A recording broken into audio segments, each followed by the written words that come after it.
What is up, YouTube? Welcome back, or welcome to my channel if this is your first time.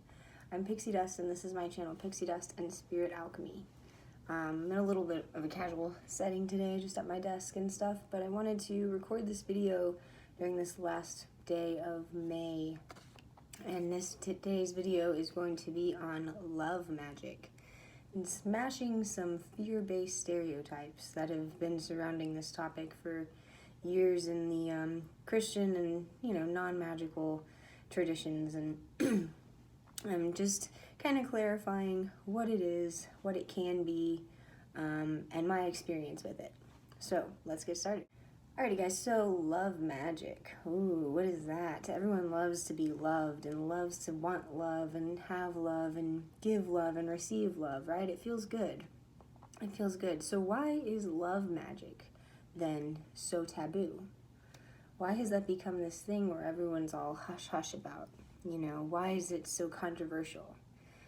Growing up Christian, even, the first time that I heard about love magic, I was like, I knew that was no good. I knew that it wasn't something that I should mess with, because it sounded like I was going to go to hell because I'm making people fall in love with me or something. Like, that doesn't sound appropriate. So I am here today to smash some more of those fears that we have regarding love magic or sex magic. Because really it should not be something to be feared. It is not something to be feared. Because if we go into it with that fear, with that mindset, with that hesitation, that is only going to influence our magic, and probably not in a positive way. And I myself had fear of what was going to happen, of if this, I wasn't so much worried about going to hell after doing this, because I have more experience with magic now than I was starting off.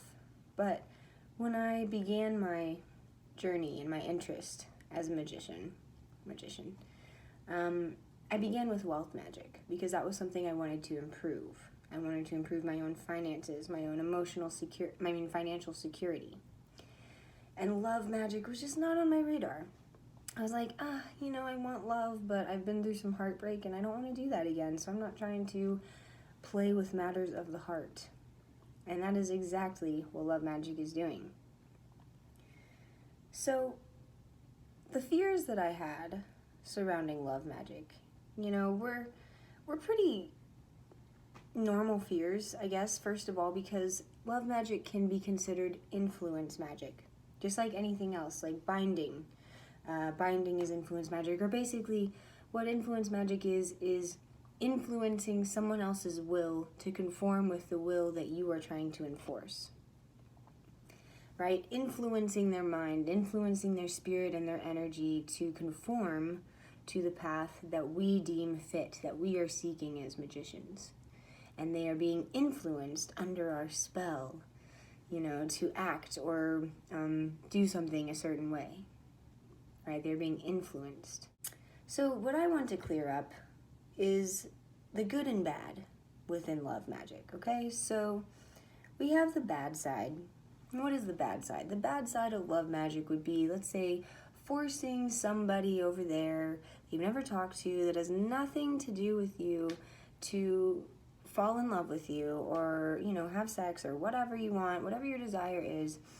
Make that person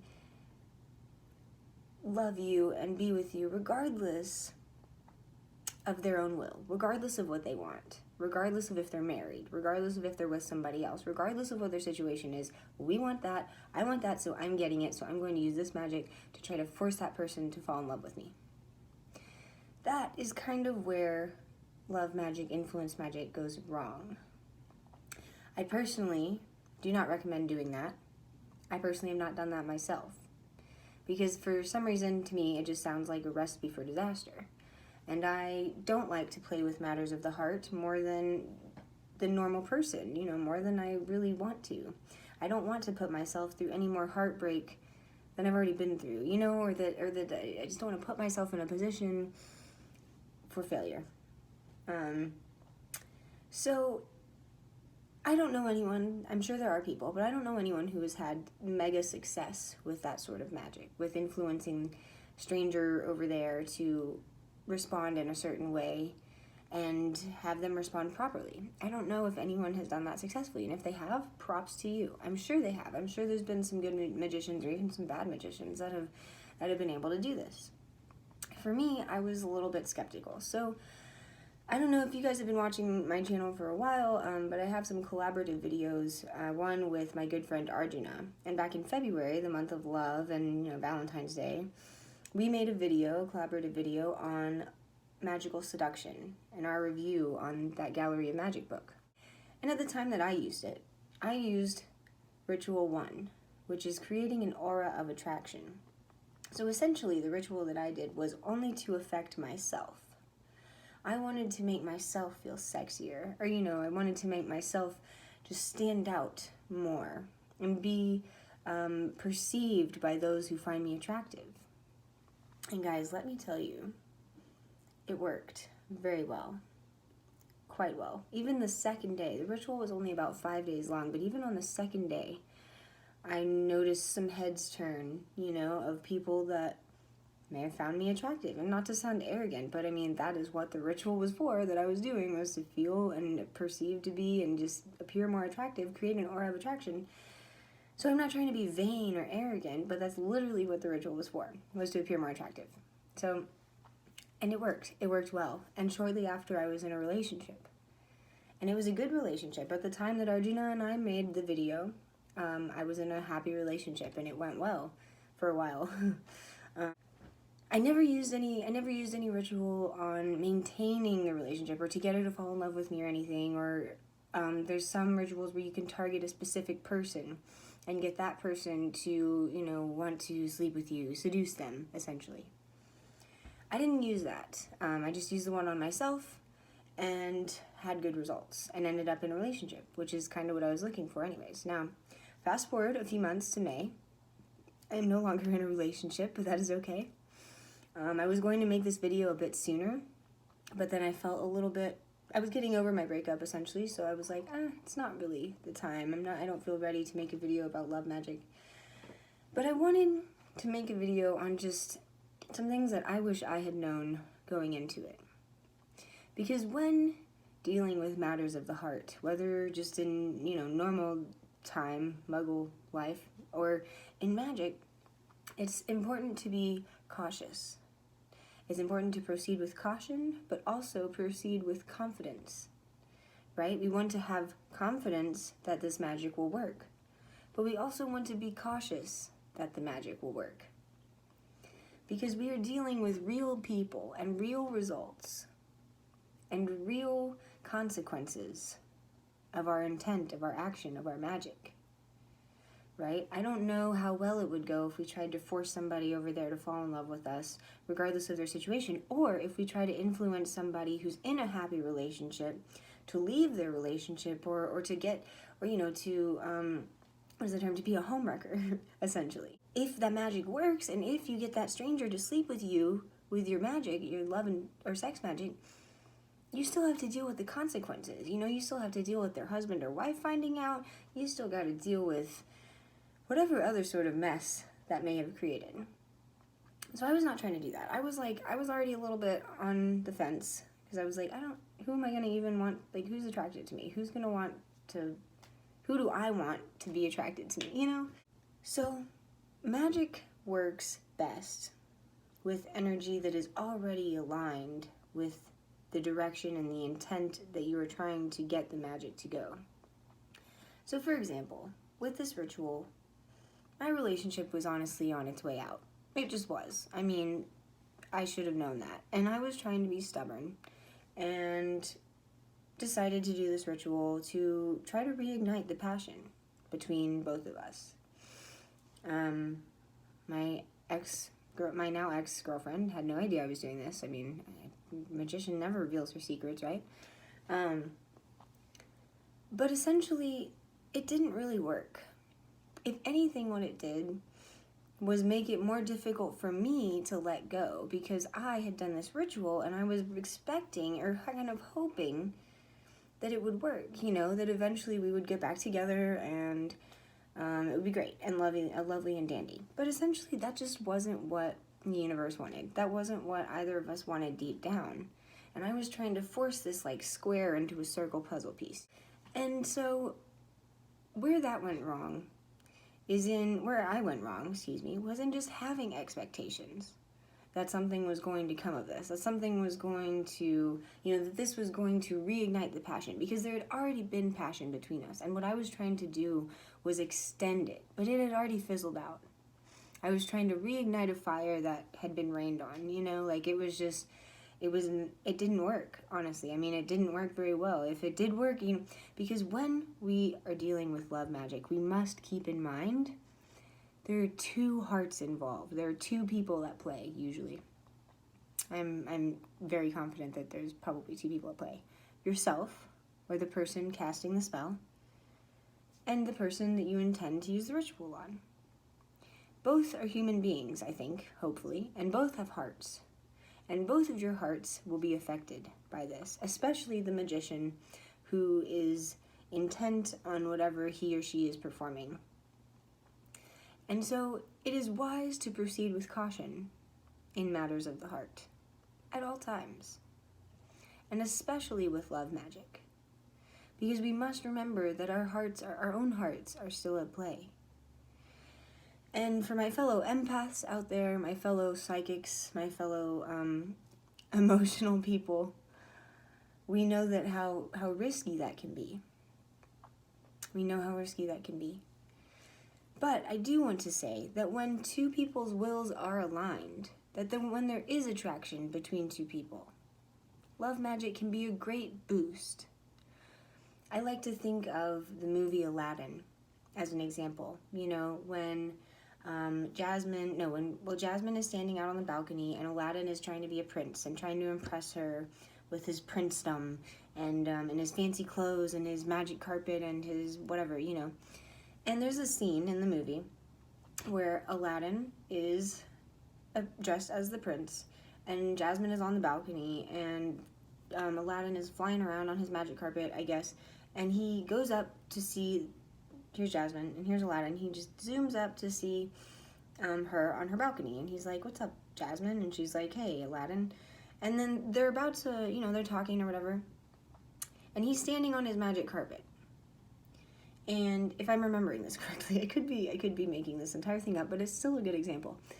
And they're standing there, and the magic carpet that Aladdin is standing on eventually raises up, I think this happens in the movie. I could be wrong. But it raises up so that Aladdin has like a boost to kiss Jasmine. Or just is a boost of confidence or something. And that is exactly what this sort of love magic is doing. It acts as a boost for the attraction that is already there. And sometimes it is an insane boost. Like a really strong boost, it works really well. So it's when we're trying to force someone to do something they don't necessarily want to do is when it goes wrong.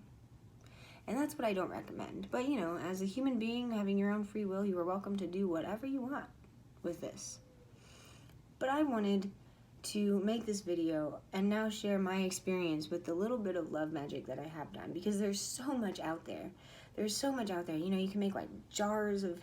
I have a friend who is a shaman, claims to be a shaman. I mean, he is very successful at what he does. But he sells these love spells for $500, and I'm just like, how does it work? I mean, well, obviously I know how it works, but like, first of all, how does he sell, how is he getting people to buy these for $500, first of all? I'm like, dang, wow, okay, so it must work. I need to find out more detail about him, but I can name drop, and I think he has a YouTube. And I have not used one of his. I'm not sure quite how they work. But I wanted to make this video to break any fears that we have regarding love magic and sex magic, because it's not something to be ashamed of. As human beings, we love and we want to be loved. We want to share love and give love and receive love. We want to have sex and be given sex, unless you're asexual, I guess, but it's a natural instinct. And the magic is there to help open the doors and open the energetic pathways for this instinct that's already there. So don't go into this with fear if you're new to love magic or anything, because that fear is only whatever sort of just baggage you're carrying, emotional baggage you have on the outside, is going to play in to your ritual and the energy that you put forth into it. So it is my recommendation to use it for good, so that you may be pleased with the results and not try to force somebody maybe to fall in love with you who doesn't want to, because then you're only going to be dealing with the consequences of your actions, of their actions, of whatever happens. And if you're prepared for that, then by all means, go for it. But if you're not, keep in mind, your heart is still at play too when doing love magic. And as an emotional person, I wish I had kind of kept that more in mind when I did it. But I'm here to say that it does work. I don't know about all of it, depends on where you go, but the book that I tried with the Gallery of Magic, I was successful with. So I'll post a link below to check out the video that my friend Arjuna and I made of Magickal Seduction. And I wanted to just expand on that topic a little bit, because love magic has become so taboo, and I don't know, and it shouldn't be. But it's when it's used for the wrong reasons, or used in a shallow way, that it becomes more, I don't know, controversial. But really it's not. So, imagine just the magic carpet in Aladdin, just kind of giving Aladdin that little boost he needed to kiss Jasmine. And that's what the magic is doing, it's opening, whether if there's attraction between you and somebody else already, maybe it's just giving you the confidence to finally ask that person out, or to finally appear to be noticeable by somebody that you want to be noticed by. You're not going to get struck by lightning for love magic. I don't know how many of my viewers even think that that will happen, but I know that that's a fear that I had. Not that I was going to get struck by lightning, but that at least there was going to be some turmoil or some repercussions. But there's not, other than trying to ignite passion that had already fizzled out. Just know not to do that. Don't try to extend the warranty on something that's already ended, because if it's already gotten to its peak and it's already manifested and it's already happened, and we try to extend that when it's really not naturally meant to, it's just not going to end well. We can't force something. We can force something if we want to, but if it's not meant to go that direction, then it's not going to be a smooth ride. So anyways, guys, thank you for watching. I hope everyone's being safe with all this craziness that's going on in the world, wherever you are. I know in the U.S. right now we've got protests in several places. I almost went to one today, but I haven't yet, so I might actually sooner than later. We'll see. If I do, I'll let you guys know, and I'll maybe take a video or something, depending on what's going on. But everyone be safe. Show each other love. Speaking of love, show love, give love, receive love, be love. Even if you have to fake it till you make it, right? I think what the world needs right now is a little bit of love. I think what people need right now is a little love, to be heard and understood. And love ourselves. Love yourself, love your neighbor, love your friends, love your parents, even if it's loving from a distance. So, alrighty guys, until next time, y'all be safe. Peace.